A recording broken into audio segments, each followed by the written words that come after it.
Changing a shift at work and then being sick for most of the week on top of it means that this video was a day late. But that just means we had another day of more details to come out about the subject that I wanted to talk about today. Supporters of the president are known for saying that the Donald has a magical ability to play the political game and rig everything in his favor. And they call this 4D chess. I am less convinced, though, that everything that the president does is by design. We talked about it earlier on in the week in the podcast. Because if you look at the polls, Donald Trump in the presidential election versus generic progressive socialist wins 78 to 22%. So if he's trying to unite the party underneath that banner to try and make them all progressive socialists, I mean, there's that, but we don't know what's going on.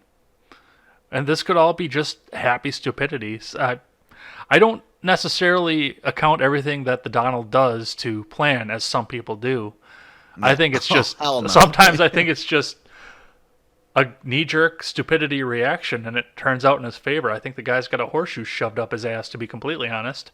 Now, given what I said on Tuesday to Stephen, I will cede the fact that Trump tends to get very lucky.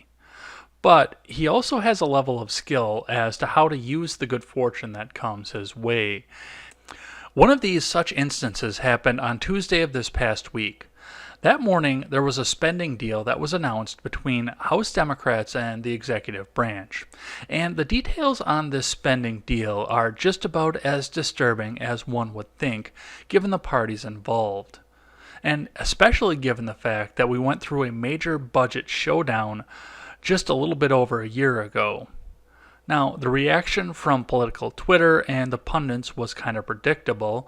Political Twitter had an outrage to the Donald, and there was equal outrage towards the Democrats. And we saw a lot of citation of this clip. Therefore, as a matter of national security, I've signed this omnibus budget bill. There are a lot of things that I'm unhappy about in this bill. There are a lot of things that we shouldn't have had in this bill, but we were, in a sense, forced. If we want to build our military, we were forced to have. There are some things that we should have in the bill. But I say to Congress, I will never sign another bill like this again. I'm not going to do it again.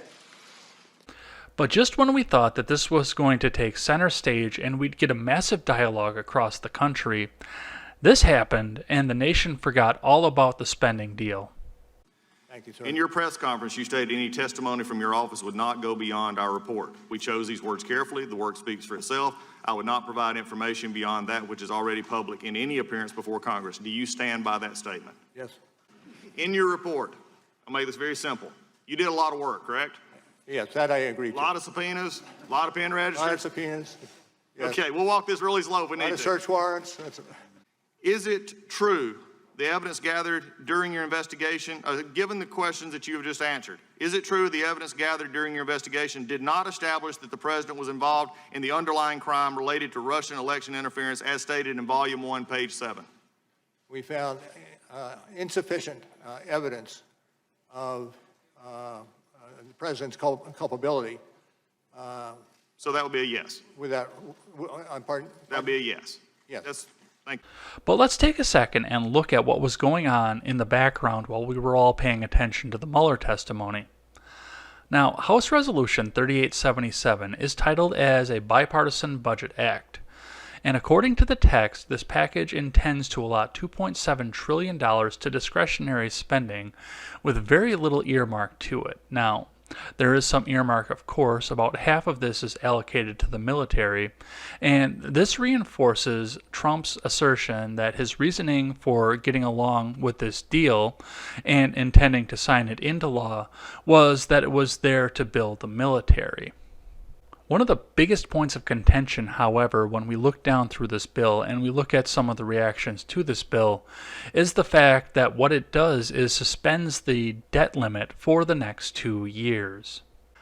Now, as I mentioned before, we didn't get to see a lot of the reaction to this because Bob Mueller took center stage the very next day, and a lot of mainstream pundits avoided the topic to begin with. But I was very drawn to this story because conservative Twitter was alight with anger when we looked at the fact that the Donald was going ahead and making a spending deal with the Democrats. A lot of people said that he was selling out. A lot of people pointed out the fact that he was all too eager to go and spend our money, and a lot of us didn't vote for this. Not all of the pundits abstained from commenting either. I was listening to the Rush Limbaugh show the very morning that this was announced, and in true Limbaugh fashion, Rush said that all of his audience needs to stand back and blindly follow the president wherever he goes, assuring us that there was an underlying strategy to all this and that Trump was making a deal to try and get something out of it in the later days. Some of the reasons that Limbaugh assured us that we were seeing something like this were to try and bolster Donald Trump's poll numbers, but additionally, and going further on this point, Limbaugh assured us that this was in place to try and avoid another government shutdown as we were going into an election year, and he thought that going into this shutdown would tank Donald Trump's numbers and lead to a Democrat election in 2020. Like a lot of conservative Twitter, when I looked at this, I was severely disappointed in the fact that the president was going to sign another omnibus spending package, and we were not going to get a federal budget yet again, as we have not had a federal budget since Obama was in office. And while I know that there were some unforeseen issues in this administration, most notably the Russian collusion investigation that has haunted the administration from the point that it took office, I was promised that the debt would be paid off in 4 years if we would just elect this savvy businessman to the presidency. Now, I will cede the fact that the rate of rise of the national debt is much slower than it was under Obama, in spite of a pretty significant tax cut. One of the biggest disappointments that I've had out of the Trump administration is the fact that the debt has continued to tick up. And now we're sitting here with a mountain of additional spending and no plans to revisit our budget in the next 2 years. And this would have drawn a lot of ire against the president from a fan base that was expecting a massive spending cut. Again, this was part of the reason that Trump was elected to office in the first place. But this story, as I mentioned, fell out of the news almost immediately because the next day we were listening to Bob Mueller tell us that he couldn't remember anything. I want to be as critical as I can towards all of this spending, but my experience with the Trump presidency does tell me that this story is not over yet, and there are some moving pieces that are still going along. This bill was a hard sell in the House of Representatives as it was. It passed 284 to 149, and that does seem like a pretty significant passage, but there's a pretty large spread of how the votes fell among the members of various parties. For the bill were 219 Democrats and 65 Republicans, and against the bill were 132 Republicans, 16 Democrats, and 1 independent. So this was kind of a hard road, and it wasn't fully sold to either party 100%. And the bill does face a lot of challenges in the Senate as well.